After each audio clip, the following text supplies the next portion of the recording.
하나님의 말씀을 함께 읽겠습니다. 창세기 44장 14절 말씀부터 34절까지의 말씀입니다.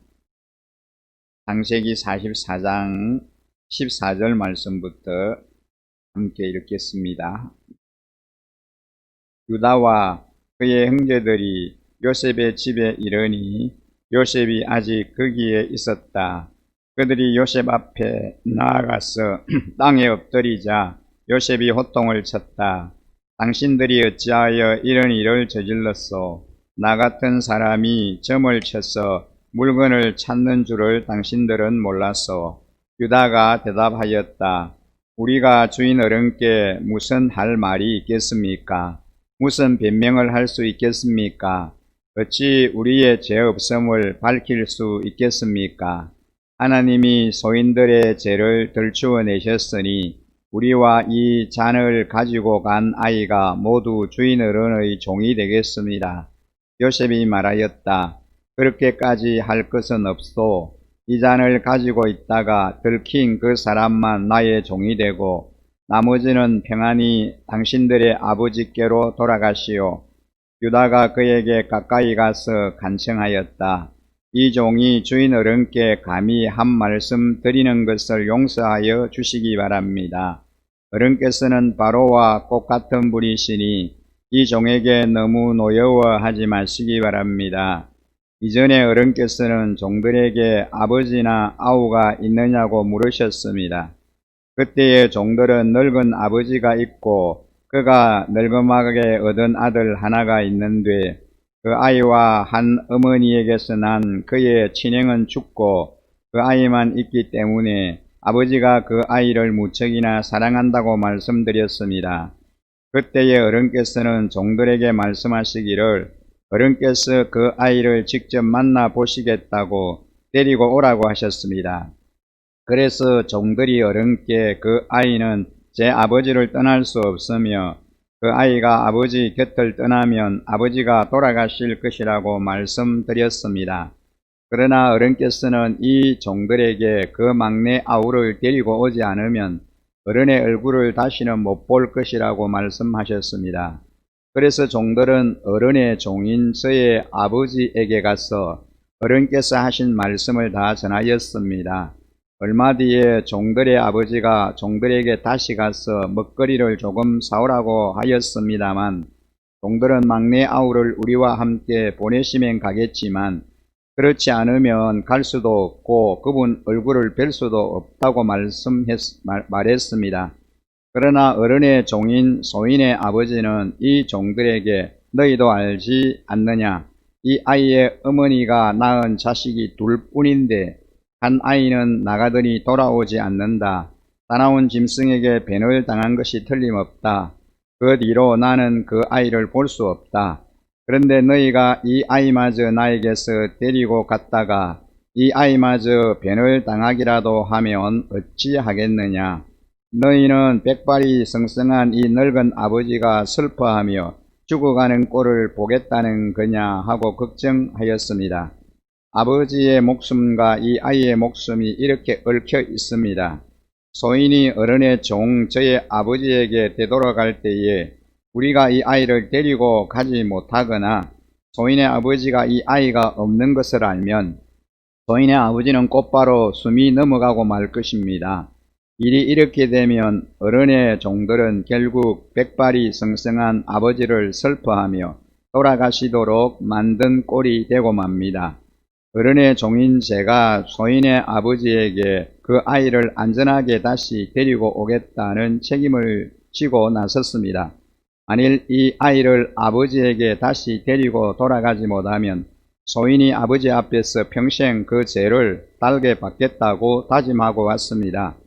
그러니 저 아이 대신에 소인을 주인 어른의 종으로 삼아 여기에 머물러 있게 해주시고 저 아이는 그의 형들과 함께 돌려보내 주시기를 바랍니다. 저 아이 없이 제가 어떻게 아버지의 얼굴을 뵙겠습니까? 그럴 수는 없습니다. 저의 아버지에게 닥칠 불행을 제가 참아 볼 수 없습니다. 아멘. 오늘 이 본문의 말씀은 야곱의 아들 유다의 중보에 관한 그런 말씀입니다. 오늘 이 본문을 보면 곡식을 구하기 위해서 이집트에 내려가 요셉을 만난 야곱의 아들들에 관한 내용입니다. 특히 그 유다에 관한 말씀이 쭉 소개되고 있습니다. 이 본문에 소개되는 야곱의 아들 유다는 매우 겸손한 사람으로 그렇게 묘사가 되어집니다. 비록 상대방이 대제국 이집트의 국무총리라고 하더라도 그 앞에 서 있는 이 유다의 모습은 지나칠 정도로 자신을 낮추고 있습니다. 우리가 읽은 그 18절 말씀을 보면 유다가 그에게 가까이 가서 간청합니다. 이 종이 주인 어른께 감히 한 말씀 드리는 것을 용서해 주시기 바랍니다. 어른께서는 바로와 꼭 같은 분이시니 이 종에게 너무 노여워하지 마시기 바랍니다. 라고 이야기합니다. 야곱의 아들 유다는 자신을 종이라 그렇게 부릅니다. 요셉에게는 깍듯이 어른, 주인 어른이라고 그런 호칭을 사용합니다. 이 히브리 원문을 보면은 14절에서 34절에 이 유다는 자신을 12번에 걸쳐서 종이다 그런 표현을 하고 있습니다. 요셉을 향하여는 내 주라고 그렇게 7번이나 그런 표현을 하고 있습니다. 자신을 완전히 그 땅바닥에까지 낮추는 그런 모습을 보게 되는 겁니다. 이런 겸손이 결국은 요셉을 감동시켰습니다. 하나님은 겸손한 사람을 좋아하시고 그리고 사용하십니다. 그러나 이 겸손은 하나님 앞에서만 필요한 것이 아니라 사람 앞에서도 필요합니다. 사람들은 겸손한 사람을 좋아합니다. 겸손이라고 하는 것은 단순히 프로세술의 하나가 아닙니다. 겸손은 사람과 일을 대하는 우리의 태도입니다. 이집트 총리였던 이 요셉의 마음을 움직였던 것은 유다의 겸손이었습니다. 우리가 유다에게서 배울 점이 또 있는데 그것은 무엇이냐면은 이 유다는 문제를 회피하지 않고 자신이 책임을 지려고 하는 그런 모습을 오늘 이 본문에서 보게 됩니다. 그 집안에 닥친 기근의 위기와 동생 베냐민과 관련하여 벌어진 문제를 유다가 주도적으로 해결하고 있습니다. 요셉은 동생 베냐민을 자기에게 데리고 오라고 하는 이 시험거리를 야곱의 가문에 던졌습니다. 식량은 떨어져 가는데 베냐민마저 어떤 위험에 처할까 두려워한 이 아버지 야곱은 베냐민을 도무지 내어놓으려고 하지 않습니다. 베냐민마저 보냈다가 베냐민을 잃어버리면 내가 어떻게 살겠냐 그러면서 베냐민을 같이 데리고 가지 못하도록 그렇게 하는 것이죠. 그런데 이 아버지를 설득한 사람이 바로 유다입니다. 베냐민에게 무슨 일이 발생하면 자기 자신이 책임을 지겠다라고 설득을 해서 베냐민을 데리고 식량을 구하러 이집트로 가게 된 것입니다. 유다의 이 말에 설득된 야곱이 결국 베냐민을 데려가는 일을 허락하였습니다. 베냐민의 집에서 요셉의 은잔이 발견되고 모든 형제들이 위기에 처하자 유다는 다음과 같이 고백합니다. 16절에 보면 우리가 주인 어른께 무슨 할 말이 있겠습니까? 무슨 변명을 할 수 있겠습니까? 어찌 우리의 죄 없음을 밝힐 수 있겠습니까?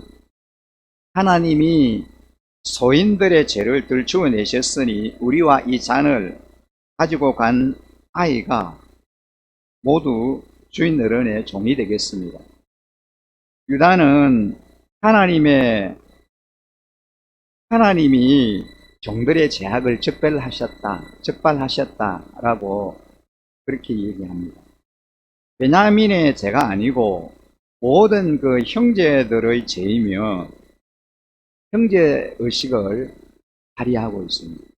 이 문제는 단순히 언잔과 관련된 것이 아니라 과거에 자기 형제 중에 하나를 죽이려고 결국 애굽의 노예로 팔았던 그들의 죄에 대한 하나님의 심판이다 라고 그렇게 인정을 합니다. 동생 요셉을 노예로 팔았듯이 자신들이 이제는 노예가 되겠다라고 자청하고 있습니다.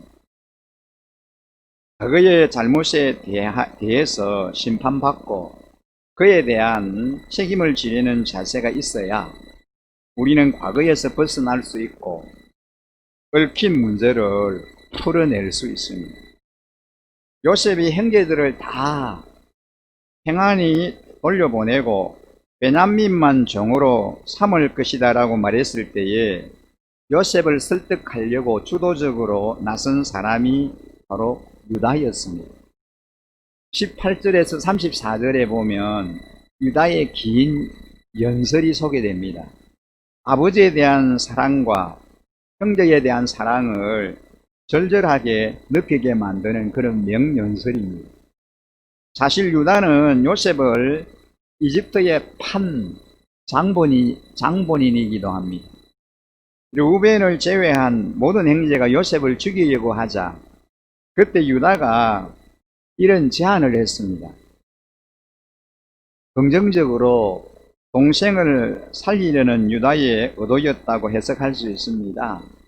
우리 손으로 우리의 손에 피를 묻혀 그를 죽이지 말고 그를 이스마엘 상인들에게 팔아버리자라고 제안을 했던 사람이 유다입니다. 그들은 형제를 팔아넘기는 죄악을 저질렀고 요셉이 죽은 것으로 생각한 아버지 야곱은 평생 슬픔 속에 지내야만 했습니다. 노예로 팔린 요셉은 미국 땅에서 심한 고생을 해야 했으며 가나안 땅에 남겨진 형제들은 평생 양심의 가책 가운데 살아왔습니다. 이 문제를 주도적으로 처리한 유다는 야곱으로부터 그 누구보다도 큰 인정과 축복을 받는 것을 보게 됩니다. 모든 아들들 중에 가장 풍성한 축복을 받았던 자가 유다입니다. 유다 가문은 가나안 땅에서 광대한 영토를 받았고 그 가문으로부터 다윗 왕이 태어났습니다. 예수님도 유다 가문 출신입니다. 유다는 어떻게 해서 이런 축복을 받게 되었을까요? 창세기의 다른 구절에서 유다가 이런 엄청난 축복을 받은 원인을 도무지 찾아볼 수 없습니다. 있다면 오늘 읽은 말씀에서처럼 가정에 얽힌 문제를 유다가 주도적으로 풀어냈다고 하는 데서 찾을 수 있습니다. 유다의 연설에는 십자가의 원리가 그대로 드러나고 있습니다.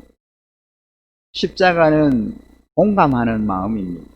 유다는 아버지의 마음에 충분히 공감하고 있습니다. 베냐민을 잃으면 아버지도 잃는다는 사실을 유다는 감동적으로 표현하고 있습니다. 우리가 읽은 31절을 말씀해 보면 소인의 아버지가 이 아이가 없는 것을 알면 소인의 아버지는 곧바로 숨이 넘어가고 말 것입니다. 일이 이렇게 되면 어른의 종들은 결국 백발이 성성한 아버지를 슬퍼하며 돌아가시도록 만든 꼴이 되고 맙니다 라고 얘기합니다. 유다는 일찍이 요셉을 잃었을 때 그 아버지 야곱이 얼마나 슬퍼했는지를 잘 보았습니다. 그래서 알고 있습니다. 유다는 더 이상 아버지에게 그런 슬픔을 안겨드리지 않겠다고 결심을 합니다. 유다는 더 나아가 베냐민을 살려보내고 대신 자신을 종으로 삼으라고 간청합니다. 우리는 이 유다의 모습에서 예수님의 모습을 보게 됩니다. 십자가의 희생을 봅니다. 십자가는 죄 때문에 우리가 죽어야 하는데 예수님이 대신 돌아가신 곳입니다. 골고다 언덕은 죄와 사망의 노예가 되었던 우리 인생들을 풀어주시고 대신 예수님이 죄와 사망의 멍에를 뒤집어 쓰셨던 현장입니다. 오늘 우리가 자유로운 인생이 되고 하나님의 자녀가 된 것은 예수님께서 희생의 피를 흘려주셨기 때문입니다.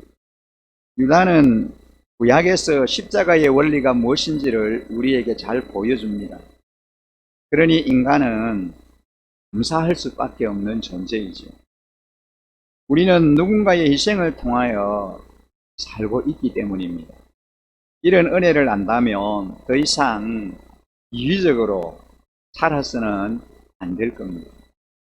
우리 또한 다른 사람을 위해서 희생하려는 마음을 기꺼이 가지고 살아가야 할 것입니다. 유다의 희생정신이 그 가문을 위기에서 살리는 것을 보게 됩니다. 예수님의 대속의 희생이 우리 모든 사람들 인생을 죄에서 살려내셨습니다. 이제는 우리가 다른 사람과 다른 생명체에 빚진 것을 갚아야 할 때입니다. 우리가 받은 그 하나님의 은혜, 주님의 은혜를 한순간도 잊어버리지 않고 빚진 자의 심정을 가지고 우리는 한날 한날을 감사하며 살아가야 할 것입니다. 그리고 우리가 받은 그 은혜를, 그 사랑을 다른 사람들에게로 흘러보내는 그런 아름다운 통로로 우리가 살아가야 할 것입니다. 오늘 이 아침에도 새로운 한 주간을 이제 시작했는데 이번 한 주간도 주님의 은혜를 늘 기억하게 하시고 주님의 그 은혜, 그 사랑의 빚진 자의 심정을 가지고 주님을 기쁘시게 해드리고 주님께 오직 영광을 돌려드리는 걸음을 걸어가는 저와 여러분들의 복된 삶 되시기를 주의 이름으로 간절히 축원합니다. 함께 기도하겠습니다. 살아 역사하시는 존귀하신 여호와 우리 아버지 하나님, 여전히 저희를 사랑해 주시고 우리에게 은혜를 베풀어 주셔서 또 하루의 생명을 연장케 하여 주신 것 감사합니다. 인생의 나그네 길 걸어갈 때 우리 주님이 선한 목자 되시고 보호자가 되셔서 우리의 손을 붙들고 인도해 주시고 갈 길을 밝히 보여주시기를 간절히 원합니다. 무엇을 해야 하고 어떻게 해야 할지 저희들은 아무것도 모릅니다. 한치 앞을 알 수 없는 저희 인생의 나그네 길에 우리 주님께서 보호자가 되어 주시옵시고 선한 목자가 되어 주시옵시며 우리의 갈 길을 밝히 보여주시기를 간절히 소원합니다. 오늘도 이 새벽에 주님 앞에 나와 우리 자신을 주님 앞에 올려드리며 우리의 소원을 주님 앞에 간구하고 아뢰입니다. 각인의 그 모든 소원과 간구를 주님이 하시오니 놀랍게 응답하여 주시고 역사하여 주시옵소서. 아버지 하나님, 주님의 그 은혜, 그 사랑의 빚진 자의 심정으로 하루하루를 살아가게 하여 주시고 그 은혜를, 그 사랑을 모든 이들에게로 흘러보내는 통로로 저희들이 살아갈 수 있게 하여 주시옵소서.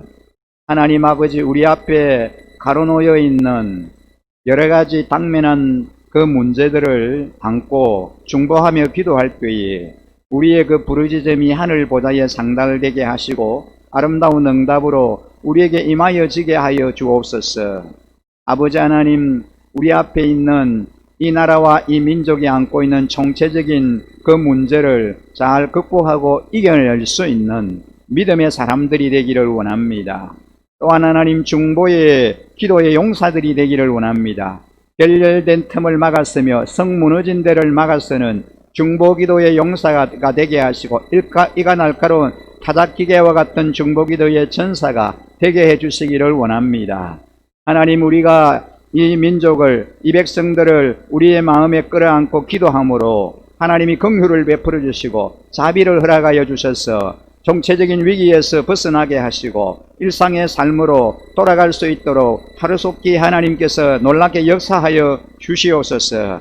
우리 자녀들이 학교에 등교하고 등원하여 이제 정상적인 학업을 지속해 갈 수 있도록 은혜를 베풀어 주시고, 이 대한민국 또한 이제 온 열방이 하나님 아버지 이 위기에서, 그 어려움 가운데서 일상의 삶을 회복할 수 있도록 자비와 긍휼을 베풀어 주시기를 원합니다. 코로나19의 이 하나님 아버지 여러 가지 영향 가운데서 하루속히 벗어날 수 있도록 우리 하나님이 환경과 상황을 다스려 주시옵소서. 무엇보다도 하나님을 온전히 예배하는 그 하나님 예배의 회복을 이 나라 위에 허락하시고 우리 온 백성들에게, 하나님을 믿는 자들에게 그런 하나님 영광을 경험할 수 있도록 기적을 베푸시고 역사를 하나님이 허락하여 주시기를 간절히 원합니다. 오늘도 주님과 동행하고 주님 안에 승리하는 삶 살아드리는 우리 일신가족들이 되게 해주시고 우리 자녀들이 되게 해주시기를 간절히 소원하오며, 이 모든 말씀 우리를 구원하신 우리 구주 예수 그리스도 이름으로 간절히 기도드립니다. 아멘.